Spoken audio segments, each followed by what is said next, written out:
Buenos días, me presento, mi nombre es José Uriel Hernández Hernández, curso la carrera de ITS, mi matrícula 222-6704 y yo les hablaré un poco sobre la introducción junto con mi compañero de lo que tratará este podcast. En este podcast trata sobre todo sobre la masacre de Tlatelolco del 68, que fue un trágico episodio que tuvo lugar en México, marcando por la represión política y la lucha de las libertades sociales, civiles. El 2 de octubre de ese año, que fue el del 68, miles de estudiantes, profesores y simpatizantes se reunieron en la Plaza de las Tres Culturas para protestar pacíficamente contra el gobierno autoritario de la época. Sin embargo, lo que comenzó como una manifestación pacífica se transformó en un violento enfrentamiento cuando las Fuerzas Armadas y grupos militares abrieron fuego contra la multitud. Este evento se sabe que ha sido un impacto duradero en la memoria colectiva de los mexicanos y un recordatorio de la violación sistemática de los derechos humanos por parte del Estado durante décadas. La masacre de Tlatelolco se sabe que ha sido un símbolo de lucha por la justicia y la transparencia de las libertades civiles. A través de este podcast se analizarán acontecimientos de la masacre, su contexto histórico y su legado a la sociedad mexicana. Un poco extra sobre este podcast es que fue hecho por mis compañeros, hubo una investigación detrás y de la igual forma se abordaron muchos puntos. Para terminar mi participación en este podcast, yo hice una conclusión personal en la que es que en México se sabe que ha pasado por muchas crisis de conflictos durante las últimas décadas de este estilo. Han pasado miles de tragedias que a lo mejor como ciudadanos no conocemos o pasamos por alto, ya que no se les ha dado una noticia a gran escala como fue esta noticia. Se sabe que fue noticia nacional, incluso podría llegar a decir que hubo otros países en los que se enteraron que fue una masacre totalmente. En estas tragedias se sabe que se han violado cientos de derechos humanos. Tal vez muchas de esas tragedias han sido por protestas, no simplemente por maldad en las personas, así simplemente por protestas que a lo mejor empiezan siendo pacíficas, pero muchas veces llegan a otro punto en donde, pues en este caso, se sabe que pues los militares no actuaron de la mejor manera, pero pues actuaron, ¿no? Por eso mismo en este podcast se tratará de dar una posible solución para generar más conciencia hacia futuras manifestaciones y así evitar que se vuelva a pasar un hecho tan trágico como lo fue este. Y así acaba mi participación, espero y disfruten este podcast. No hay nada más que decir, espero y lo disfruten.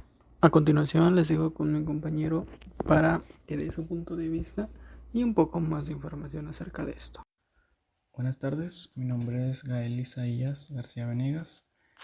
Yo abarcaré un poco sobre la introducción de nuestro tema, que sería sobre la masacre de Tlatelolco. Este suceso fue en 1968.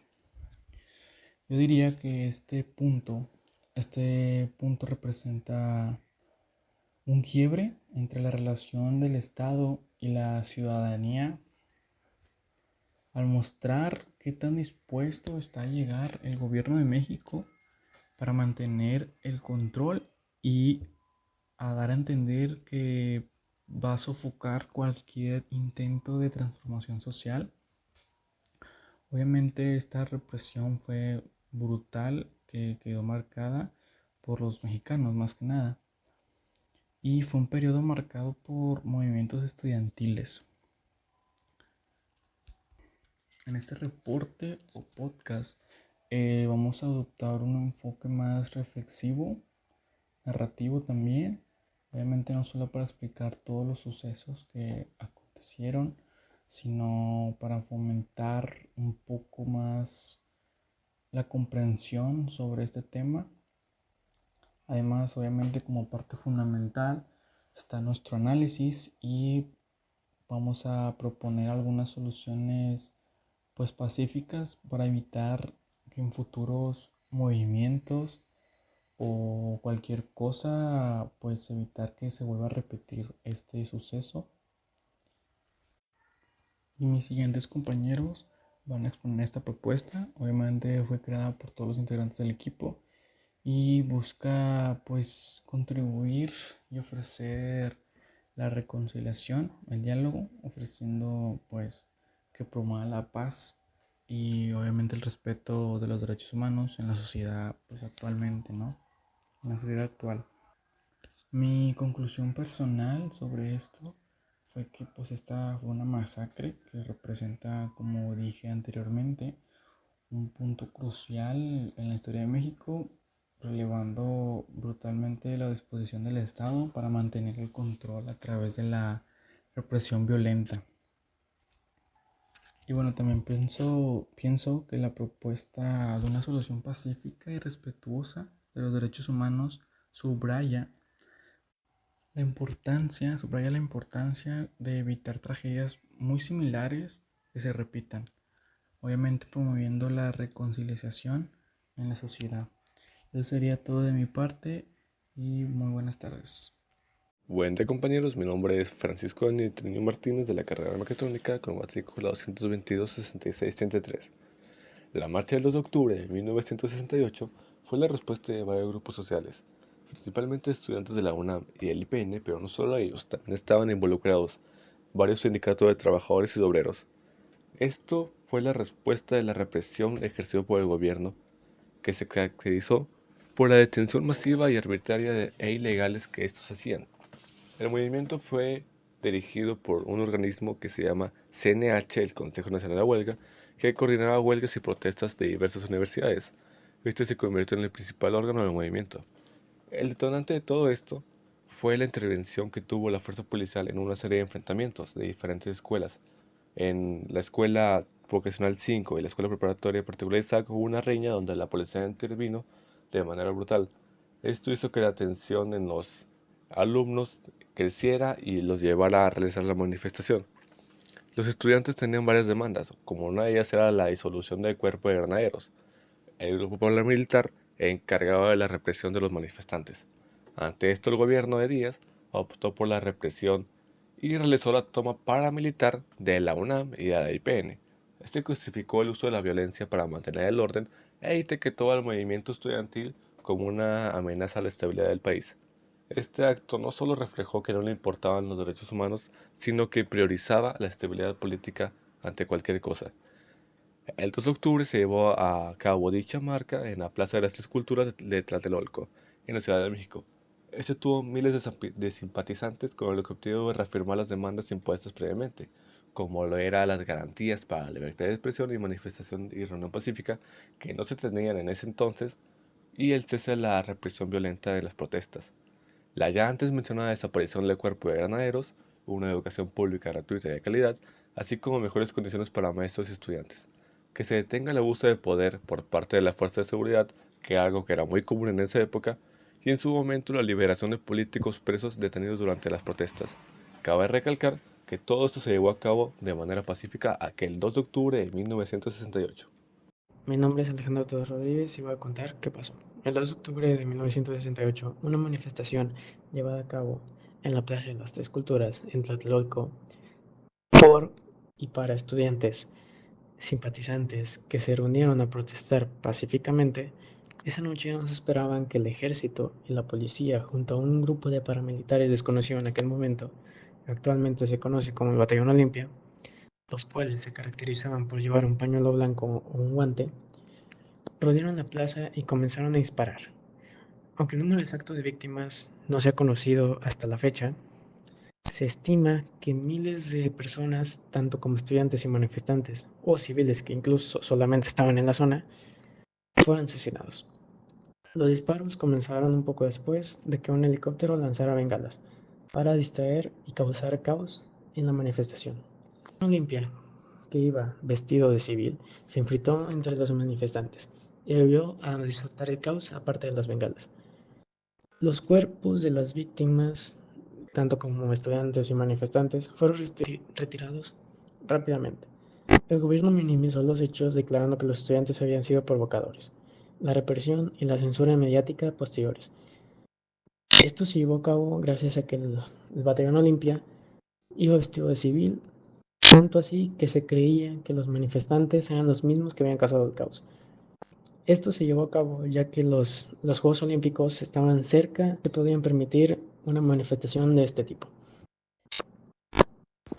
Buen día, mi nombre es Ricardo Vela y continuando con el desarrollo, la represión ejercida por el gobierno durante el movimiento estudiantil de 1968 se inscribe en un contexto global de movilizaciones sociales y de una lucha por mayores libertades civiles. A nivel internacional, la década de los 60 estuvo marcada por movimientos juveniles y estudiantiles en diferentes países, desde Estados Unidos con las protestas contra la guerra de Vietnam hasta Europa en el mayo del 68 en Francia. En México, el gobierno autoritario del Partido Revolucionario Institucional, o sea el PRI, se enfrentaba a un creciente descontento social, el cual fue exacerbado por las demandas de los estudiantes que exigían el fin de la represión y la apertura democrática. La matanza del 2 de octubre no solo marcó un antes y un después en la historia política del país, sino que dejó cicatrices profundas en la sociedad mexicana, poniendo en evidencia la falta de libertades y la violencia estatal contra la disidencia. Buenas tardes, mi nombre es Juan David Lubreras Mendoza, de la carrera Mecánico Eléctrico, y vengo a contarles un poco del desarrollo y las consecuencias que trajo con él este acontecimiento trágico en la historia. Este acontecimiento fue iniciado por una manifestación en donde padres de familia, amas de casa, estudiantes, profesores, egresados de las universidades buscaban un trato digno y justo en el que pudieran tener además libertad de expresión y libertad a la hora de conseguir un poco de empleo. Este movimiento fue manchado por el gobierno y el presidente que gobernaba en ese momento. Usaron el ejército mexicano para este horrible acto, en donde por temor a algún desenlace trágico, usaron además el ejército olímpico, en donde solo se usaba para traer protección a los que iban a competir en el día olímpico. Buenas, mi nombre es Ángel Uriel Lepe Rodríguez y voy a hablar sobre la conclusión a la que pudimos llegar sobre este suceso. La corrupción en el gobierno y la falta de educación ética en esos tiempos contribuyeron a la creación de un ambiente donde se silenciaban las voces y las opiniones de los demás. La juventud, especialmente los estudiantes, comenzó a demandar cambios, enfocándose en derechos fundamentales como la libertad de expresión y el derecho a protestar. Este movimiento, sin embargo, fue respondido con represión, lo que culminó en la tragedia del 2 de octubre de 1968, cuando fuerzas gubernamentales atacaron a los estudiantes que se manifestaban, resultando en la pérdida de muchas vidas. Debatiéndolo con el equipo, pudimos analizar ciertos problemas que ocasionaron la tragedia. Uno de estos fue la falta de comunicación efectiva. Esta fue un factor clave en el conflicto. Un espacio para el diálogo podría haber permitido a los líderes estudiantiles expresar sus demandas directamente al gobierno, facilitando la negociación sobre temas críticos como la libertad de expresión y la protesta pacífica.